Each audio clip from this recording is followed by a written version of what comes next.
So, welcome back to another Writer Spotlight. I'm King Loki, the editor of Death Wish Poetry Magazine, and with me is one of our brilliant writers, Addy. Hello. She she wrote the crazy, sexy erotica story "Scream for Me." Addy, how you doing? Oh, I'm good. Bit nervous, but I'm good. Hey, there's nothing to be nervous of. It's just me and my creepy clown doll. So, that being the case, how did you get started writing erotica? Well, honestly, with the current stuff that I am writing about, it's just kind of essential for me to take a break from it because a lot of my stories that I'm taking like seriously that I want to actually get published, it deals with a lot of death, a lot of gore, a lot of people, offing themselves, if I'm allowed to say that online anymore, I don't know. But I needed to put it down because it was just becoming a lot in my head. Because, when you're under that dark cloud all the time, it kind of start to affect your day to day life. So honestly, I was just like, you know what? I want to do something fun. And weirdly enough, people actually like that a lot more, I've noticed, than what I'm actually taking seriously, which was crazy for me. Because it's like my number one on like my Wattpad and my Inkit pages right now, still. There's a lot of value I find in what might be called lowbrow entertainment. Personally, I love comic books. Like, I'm someone with an English degree. I'm someone who, I like to sit and read Bukowski. I like to read Paradise Lost, but I like to watch wrestling. You know. And Yeah. is it trash? Yeah, it's lowbrow. It's the lowest form of theater imaginable, but they do a lot of amazing stuff, and sometimes that can be really inspirational. And the same goes for something like comic books or erotica. Yeah. And I've noticed that a lot of people don't really even like to mention that they read that type of stuff, you know? Wow.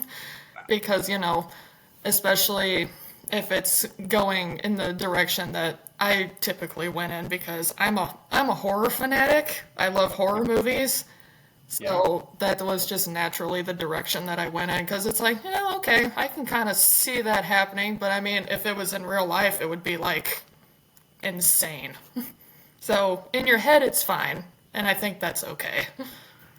Yeah. That's the thing too. Erotica has like this weird quality to it where like you can write whatever you want as long as like intercourse happens. I find like people write all kinds of like they write fantasy erotica, they write horror erotica. And I've actually run into a lot of horror erotica, even with like I went with Ghostface personally, just because I mean, at least I can say, even in the movies themselves, that was actually like a real human being that can be logical. And I mean, Mm. but when you lean towards like Jason Voorhees or like Freddy Krueger, if you're into that sort of thing, I mean, it can get a little weird. So I figured I'd try to stick in reality for now. Okay. Yeah, that's fair. I personally I don't like slashers because I like when things are crazy and magical and nutty. I love Freddy Krueger because he's fun. I don't know. Do you like slashers? Like, is that a genre you enjoy? Yeah, I have a soft spot for like 80s slasher horror because it's Mm. so cheesy, but I mean at the same time it's just a fun ride. You know what I mean? But I do go into like I go into absolutely everything if it's horror related, but that's just the type of person that I am. But when it comes to like full on slashers, it's usually the 80s type of stuff. Okay. You might like the new movie Hard Eyes. It's really good. I It's think that's where I'm going later this evening.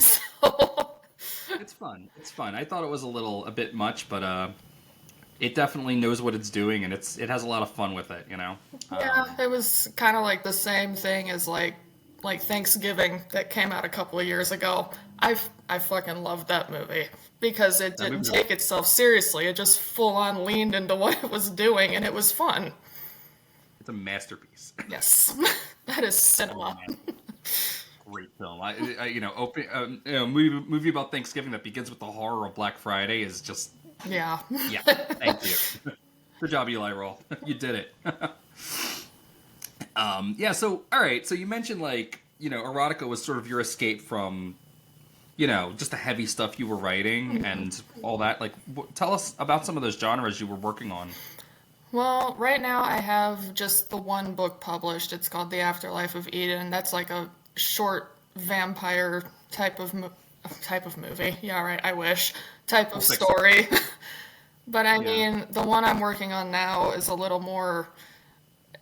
I don't want to say it's a little heavier than that, but I mean, the basic gist, without going into too much detail about what I'm doing now, it's called In the Next Life.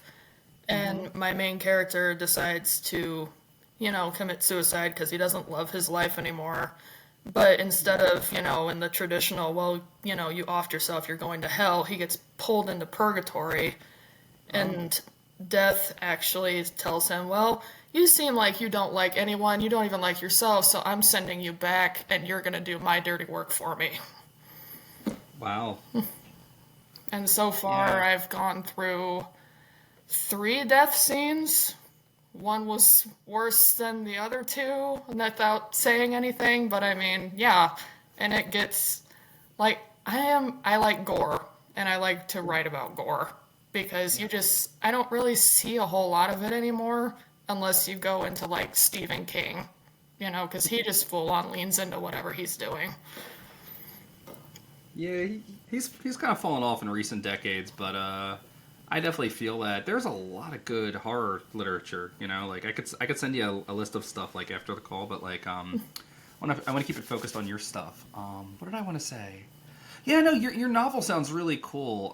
The thing is like suicide is a really tough topic to write about. Uh, I mean, I've been there myself. I think a lot of people have, mm-hmm. more people than want to admit. And I think that writing a novel where I mean, it sounds like it was sort of exploring like why people even would get there in the first place, what they're trying to achieve, and like death going, yeah, your life might end, but you're not going to attain what you're looking for. You know what I mean? Yeah, it can be so much worse. It's so much worse, right? Right. As Dracula said, there are things worse than death, right? But Yeah, I really put my characters through it, let me tell you.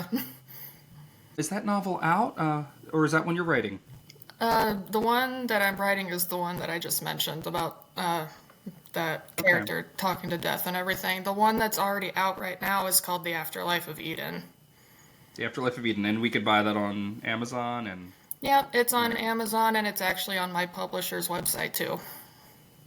Okay. Okay, great, fantastic. So that was traditionally published, yes. Yep. Fan- I went with traditional because I tried with just, self-publishing myself, but I mean, I was getting absolutely nowhere. And plus, I needed a way better editor other than myself. So, and they caught a lot of stuff that I never would have. And Yeah. they went with the cover that I designed myself, which was nice. So, I mean, it worked out pretty good right now. So, 2 years of my life went into that. And it finally came out Wow. just this past October. Wow, that's awesome. Yeah, link will be below. Please do send me that. Oh, I would love to absolutely. buy. I would love to buy a copy. And take a look and post about it. That's really cool. Tell us about that journey about traditional publishing, because there's a lot out there and a lot of people struggle with it. I personally don't bother with it, but again, I want to hear about what you went through. What was that like for you? I mean, it was pretty cut and dry at the beginning. I sent them the first 5 chapters that I had because it wasn't even done when I sent it to them. But I had a few people read it, just because I started it because I was bored at work, believe it or not, Sure. because I was like a receptionist at a nursing home and it was like, peak COVID at the time. So people were not actually coming in and out. So I had my laptop and I just started, typing away. And then, 3 chapters later, I'm like, maybe this is something. So I gave it to one of my neighbors at the time, and she told me she had to know what happened next because she absolutely loved the dark humor that I had. And she's like, you don't see this anymore.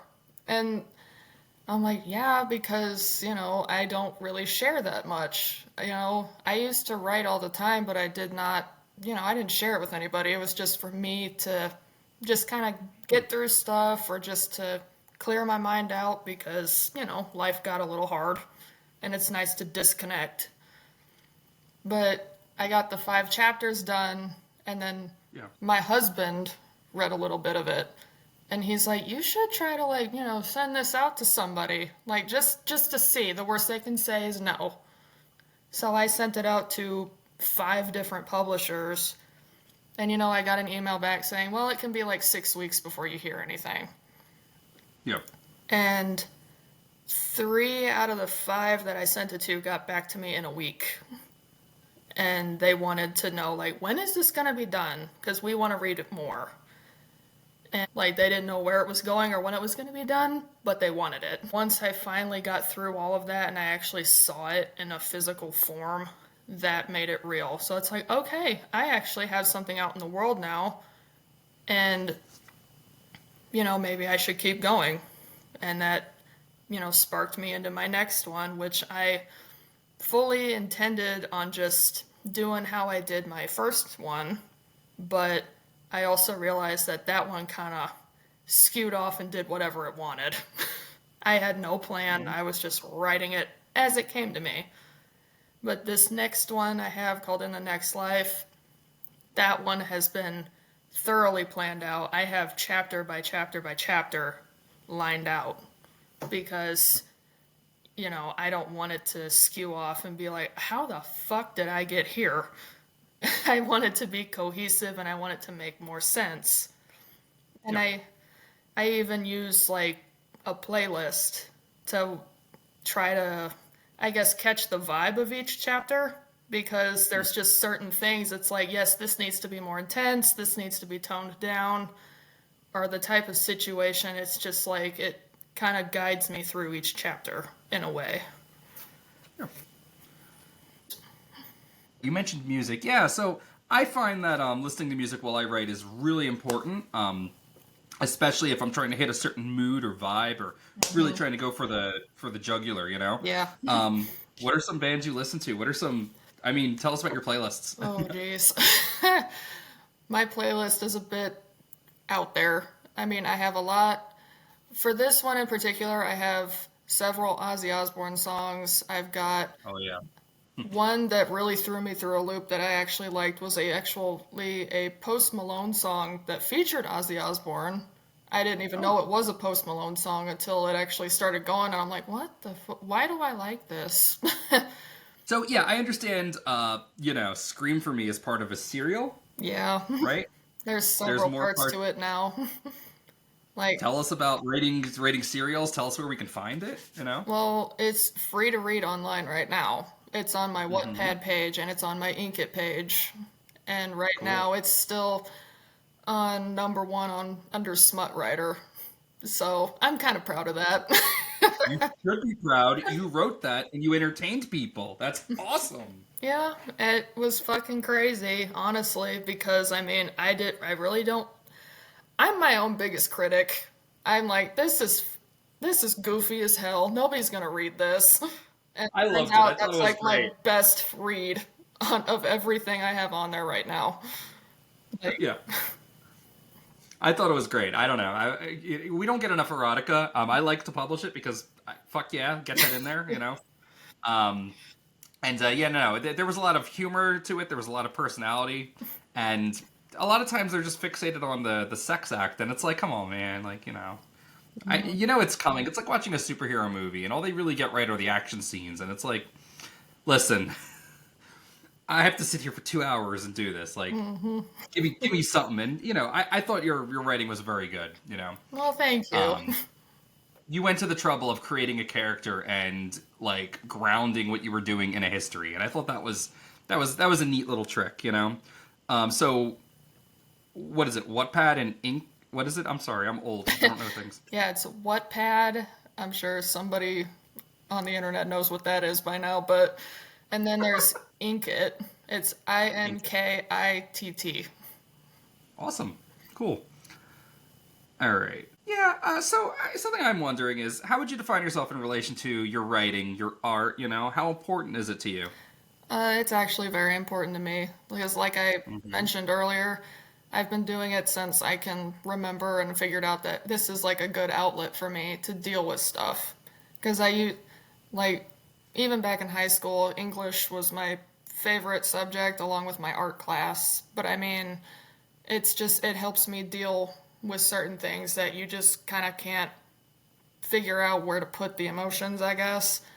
And then, it's when you don't like the world you're living in, you can just make up another one to where everything goes exactly the way you want it to go.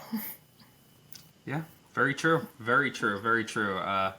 Yeah, I don't know where I'd be without my writing, you know what I mean? Like being able to tear your heart out occasionally and just transmute it into words and then share that with other people. It's magical, isn't it, you know? Yeah, especially since, I'm like I said, I'm into horror and I'm just newly into the whole erotica thing, but I mean, I'm definitely enjoying myself because it's one of those things that people sometimes take that a little too seriously. So if I can make it just a little bit funny, and you don't have to take it seriously, but at least you're having fun with it. You know what I mean?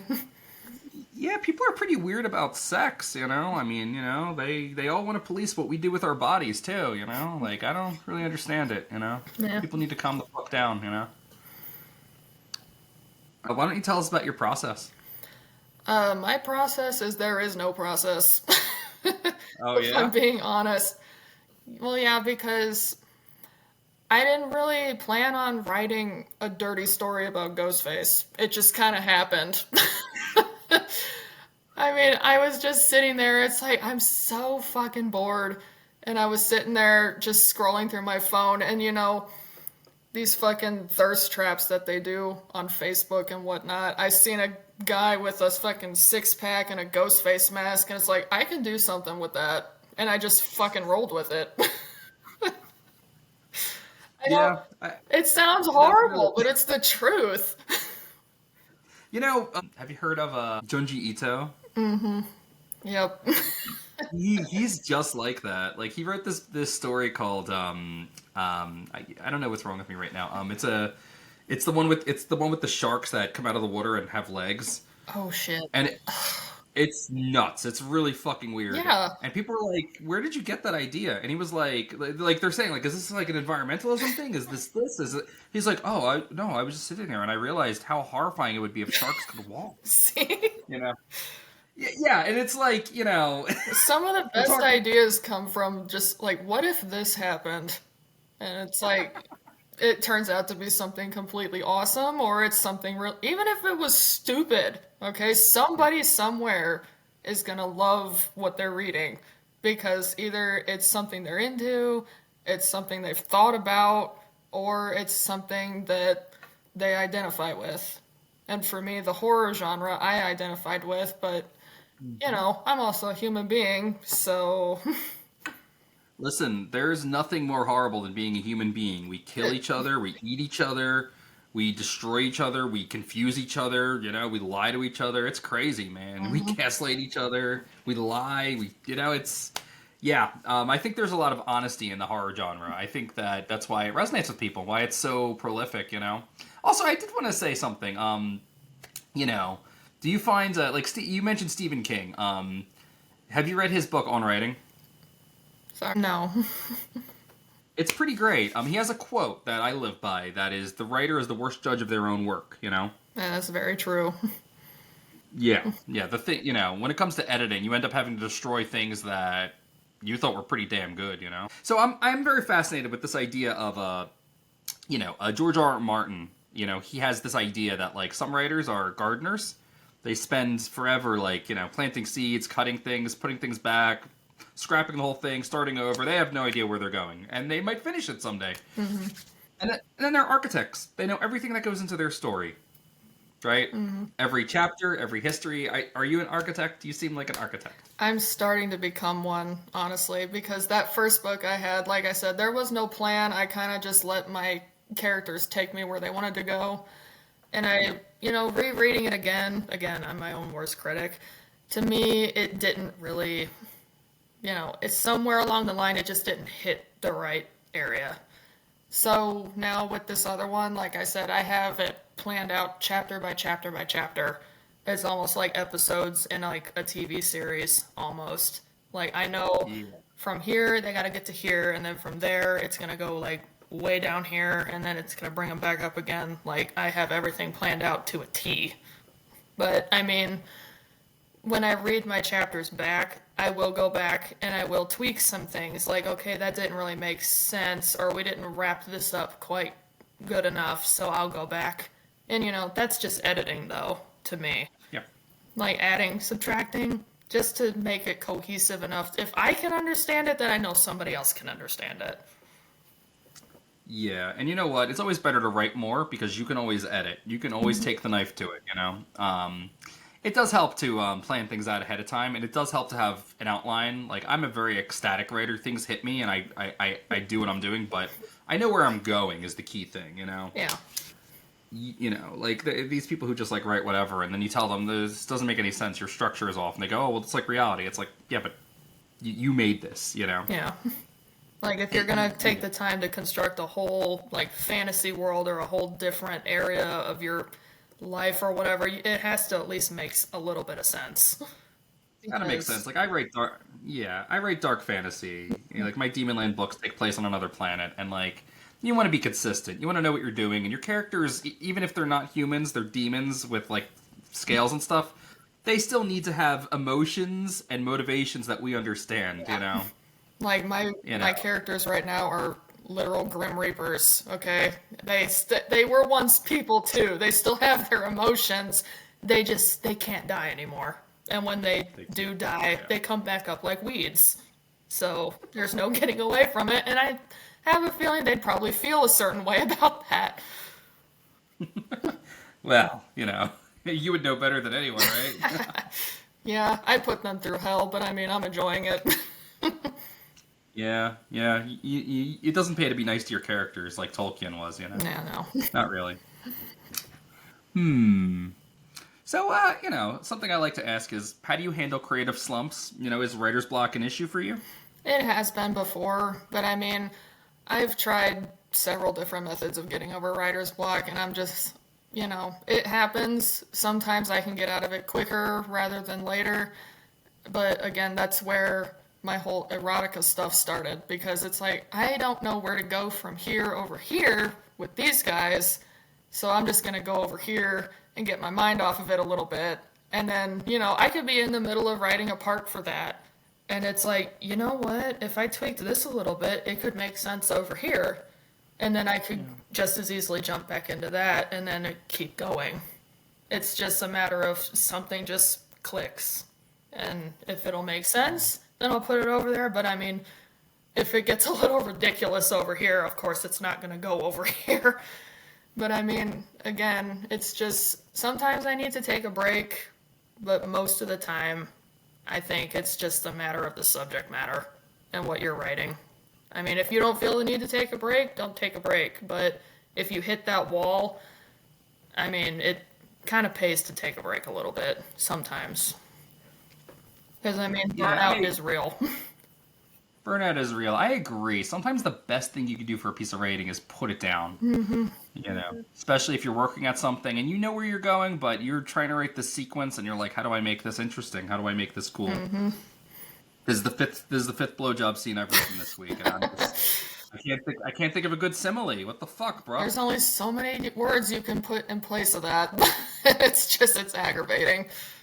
Yeah, I ran into that problem writing erotica where I was like, oh god, how do I describe the orgasm? Like, I've done it like 4 times already, and it's like, Like, even in real life, you get over it real quick. It's like, are we done? oh my god, we've been doing this all afternoon. What are some of your hopes and goals for your writing? The main goal would be that I would be able to sustain, just a life outside of having to work my 9 to 5 that I have right now that takes up 5 days of the fucking week. I'd like to be able to just sit and write and just do that for a living, because at least that brings me some semblance of joy in life. Yeah. I go to work for 8 hours a day. I barely have time to do it, but I know that, you know, it pays the bills over there, but this is what's actually making my life, feel like it's going somewhere. You know what I mean? Yeah, yeah. I mean, most of the people that I've published through Death Wish, and myself included, are working class artists. We're working class writers, and yeah, that's the hope, right? I mean, like, a lot of us are realistic about what writing is and what the arts are like and how competitive it is and how tough it is. Mm-hmm. A lot of us just work a job to enable our art, but at the end of the day, the art is its own reward and brings us a lot of fulfillment. But if we could do it full time, Yeah, that's the ultimate dream. If I could do it full time, I would love that.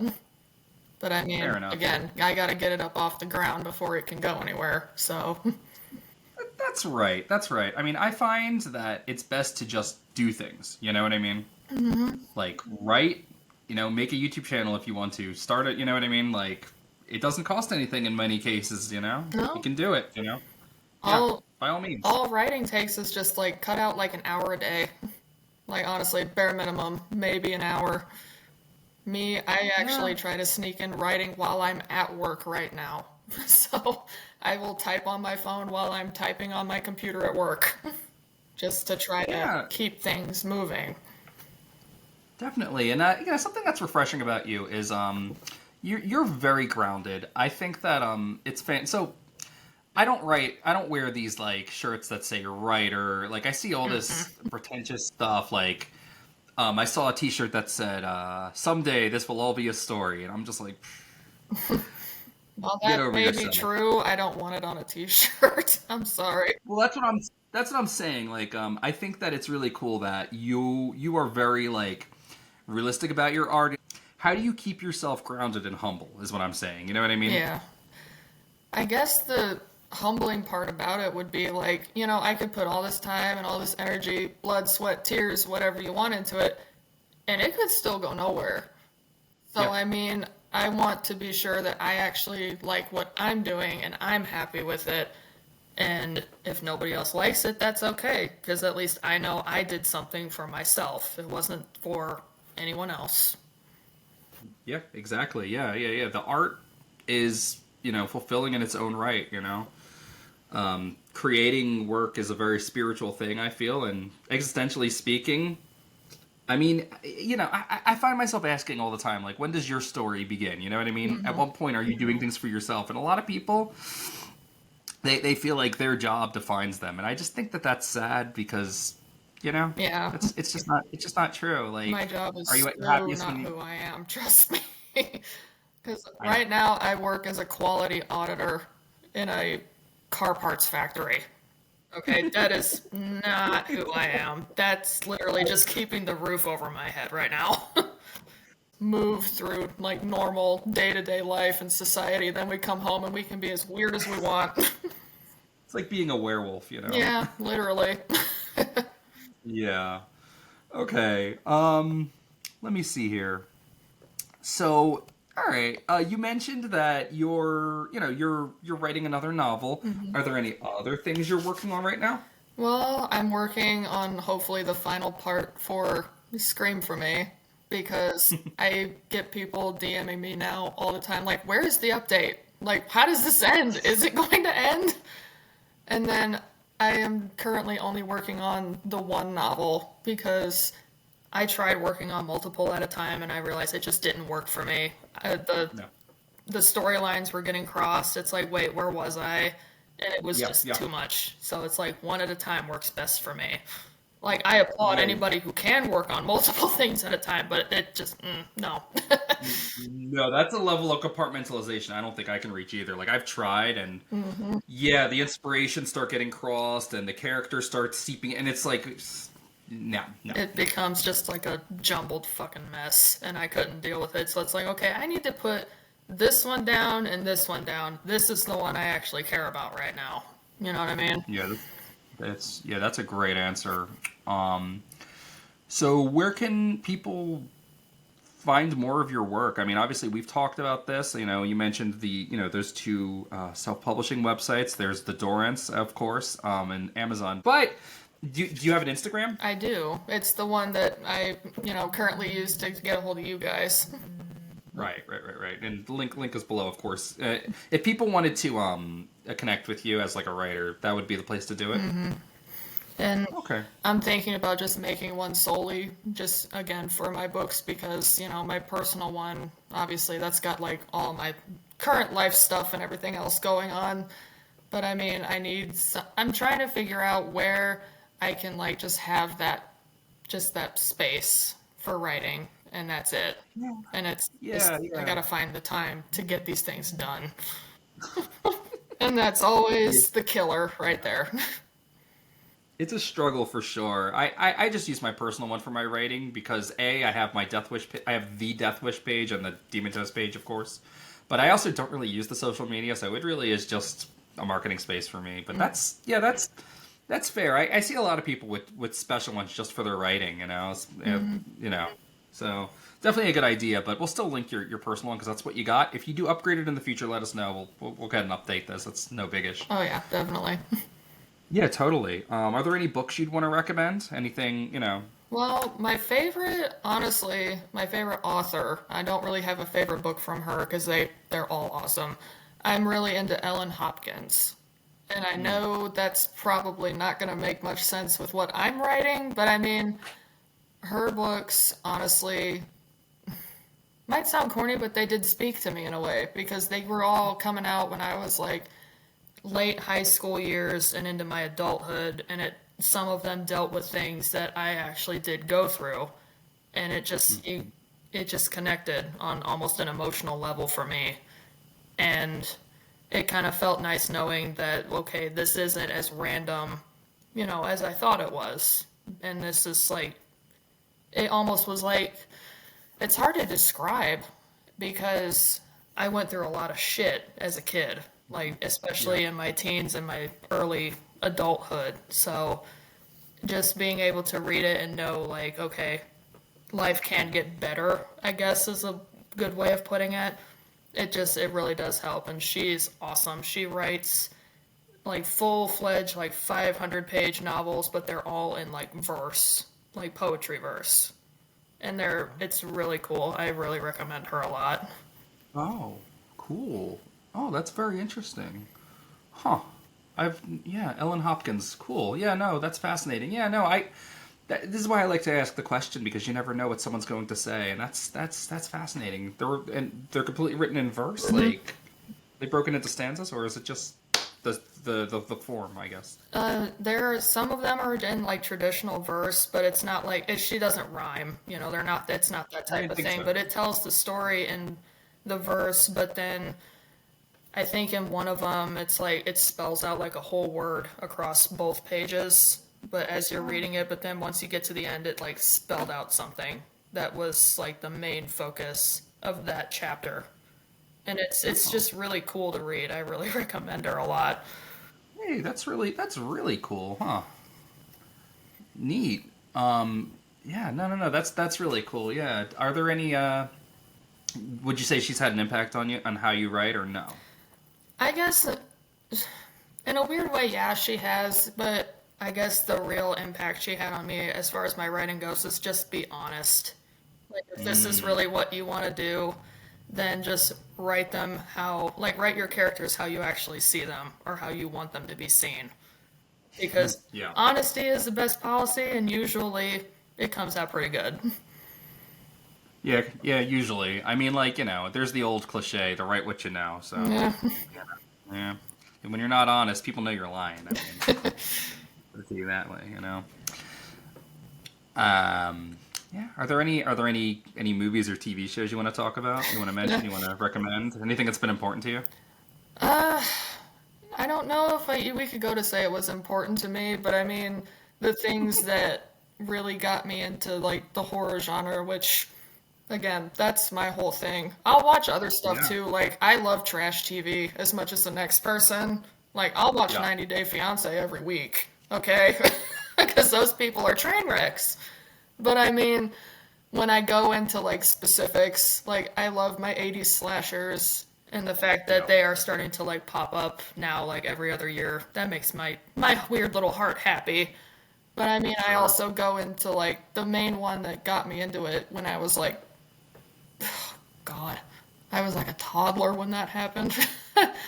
My mom took me with her to get her nails done one night, and this was back when I was like 4, 5, and these nail techs for some reason had Child's Play 2 playing on the television. That's a great movie. Yes, Is it that the one is. where? I own all of those movies. That was my That's, first indication of what horror was. Why it had to be in a nail salon, I will never know. But, I why mean, not? Is that the one where Andy goes to the military academy, or is it the one no. before that? The Military Academy is 3. The Great second, movie. the second one was when they decided to reboot the Child's Play doll, and they Okay. ended up like in the factory, and he got his hand ripped Yes, off and melted, it's like the factory. It's gruesome. Yeah, yeah. yeah, it's gruesome, but he's a doll. Yeah. And it was right at the end too. I remember that scene so vividly where he like shoves that knife into his stub, and it was just like, oh my God, what am I watching, and why do I like this so much? And it A was just, masterpiece. I'm surprised you like. Yeah, I'm surprised you like Chucky. I thought you liked the grounded stuff. Chucky's oh, I my do. junk, you know. But I mean, again, it was the 80s and it was gory. And again, if you really get down to it, Chucky is ridiculous. Like, he's like 2 feet tall. Why nobody has thought to punt him like a football by now, I don't know. He's magic. He's magic. He's magic. He has the strength of a full-grown man.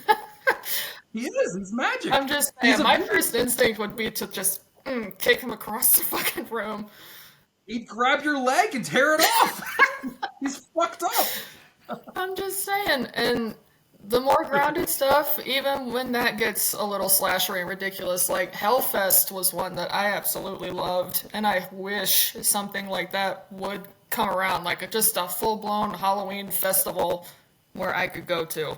Not necessarily with all the murder, but you know, I just I mean, that's cool. That's cool. By the way, have you seen the Chucky TV series? I have, yeah. Yeah, it's great, isn't it? Yeah. Okay.